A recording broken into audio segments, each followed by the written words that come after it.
मैं शहर के एक प्रतिष्ठित परिवार की एक ऐसी बहू हूँ जिसका अपने ससुराल में सम्मान नहीं बचा है। बस नाम मात्र का रिश्ता रह गया है। मेरे पति की प्रेमिका और मैं, हम दोनों ही उससे गर्भवती थी। उसकी माँ ने कहा, जो लड़के को जन्म देगी वही इस परिवार में रहेगी, जो लड़की को जन्म देगी वह इस घर से जा सकती है। मैंने बिना हिचकिचाए घर छोड़ दिया। 6 महीने बाद पूरा परिवार उस सच्चाई का गवाह बना जिसने उनका संसार हिलाकर रख दिया। जब मुझे पता चला कि मैं गर्भवती हूँ, मुझे सच में लगा कि यह मेरे टूटते हुए विवाह को बचाने की चिंगारी होगी। कुछ समय के लिए मुझे लगा कि शायद मैं और अखिल नई शुरुआत कर सकते हैं, लेकिन कुछ हफ्तों बाद सब कुछ ढह गया। मैंने पाया कि अखिल का एक महिला से नाजायज संबंध था, और उससे बुरा तो तब लगा जब ये पता चला कि पूरे परिवार को इसकी जानकारी थी। जब सच्चाई सामने आई, मैं गुस्सा या शर्म की उम्मीद कर रही थी, लेकिन एक पारिवारिक बैठक के दौरान जो उन्होंने घर में रखी थी, उसकी माँ सुमित्रा देवी ने मुझे देखते ही सीधा बोली, कुछ बात करने की ज़रूरत नहीं। जो लड़के को जन्म देगी वही इस परिवार में रहेगी, जो लड़की को जन्म देगी वह इस घर से जा सकती है। उनकी बातें सुनकर मैं स्तब्ध रह गई। उनके लिए किसी महिला की कीमत उसके गर्भ में पल रहे बच्चे के लिंग से तय होती थी। मैंने अखिल की ओर देखा, उम्मीद की कि वह मेरा साथ देगा, लेकिन उसने नज़रें झुका ली और कुछ नहीं कहा। उस रात उस घर की खिड़की के पास खड़ी होकर, जिसे मैं कभी अपना घर कहती थी, मैंने जान लिया कि अब सब खत्म हो गया। भले ही मेरा बच्चा लड़का होता, मैं उसे नफ़रत और तिरस्कार से भरे घर में नहीं पाल सकती थी। अगली सुबह एक पारिवारिक वकील के कार्यालय गई। मैंने उनसे तलाक के कागज़ लिए, उन्हें साइन किया और कहा, आप इसे अखिल तक पहुंचा दें, और पीछे मुड़े बिना निकल गई। कार्यालय के सामने आंसू मेरी आंखों से बह रहे थे, लेकिन पहली बार मुझे छाती में हल्कापन महसूस हुआ।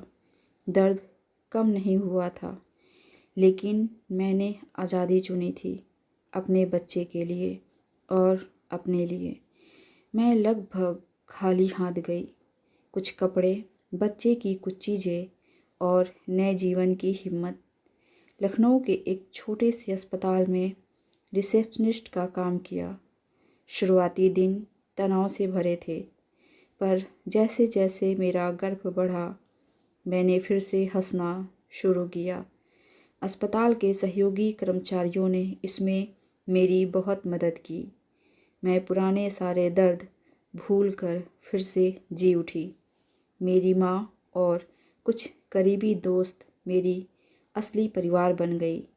इस बीच अखिल की नई मंगेतर कनिका, जो बाहर से मीठी लगती थी, वह विलासिता की दीवानी थी। कनिका का अखिल के परिवार ने रानी की तरह स्वागत किया। जो भी वह चाहती वह उसे मिलता। जब मेहमान आते, सावित्री देवी गर्व से कहती, यह हमारी होने वाली बहू है, जो हमें परिवार में अगला वारिस देगी। मैंने कुछ नहीं कहा, मुझे गुस्सा भी नहीं आया। मैंने सिर्फ समय पर भरोसा किया। समय हमेशा दिखा देता है कि कौन क्या है।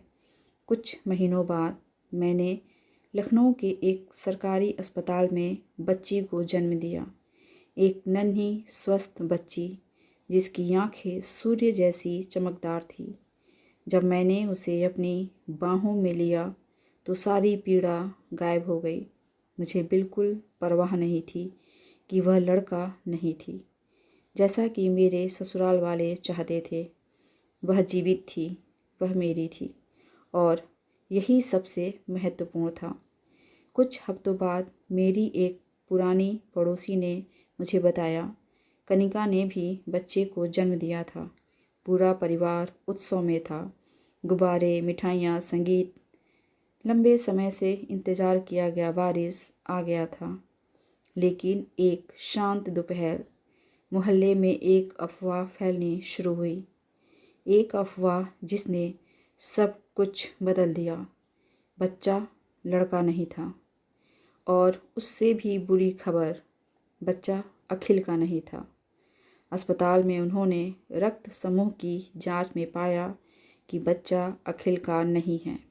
जब डीएनए रिपोर्ट आई तो सच उनके सामने चमकता सूरज की तरह आया। वह बच्चा अखिल का नहीं था। अखिल का भव्य घर, जो आम तौर पर शोर से भरा रहता था, एक ही दिन में चुप हो गया। अखिल के पास शब्द नहीं थे। सावित्री देवी, जिसने कहा था जिसके लड़का होगा वह रहेगा, अस्पताल ले जाई गई। कनिका थोड़े समय बाद गायब हो गई। लखनऊ छोड़कर चली गई, अपने बच्चे के साथ, लेकिन परिवार के बिना। जब मुझे सब कुछ पता चला, मैं जश्न नहीं मनाई, मैंने विजय महसूस नहीं की, सिर्फ शांति महसूस हुई। क्योंकि अंततः मैं समझ गई, मुझे जीतने की ज़रूरत नहीं थी।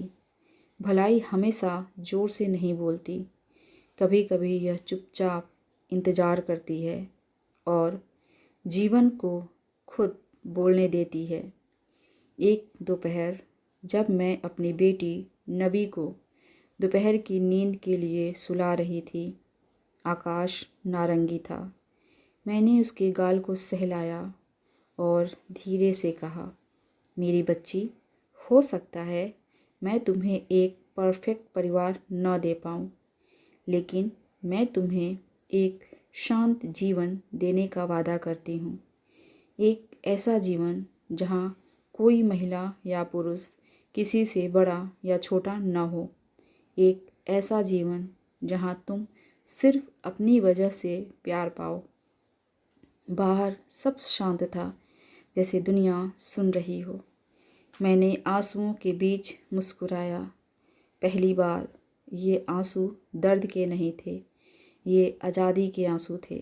आज बहुत ही हल्कापन महसूस हो रहा था, क्योंकि कुत्सित मानसिकता के लोग आसपास नहीं थे। आपको हमारी कहानी कैसी लगी कमेंट करके ज़रूर बताइएगा। ऐसी ही कहानियों को सुनने के लिए चैनल को सब्सक्राइब कर लीजिए। धन्यवाद।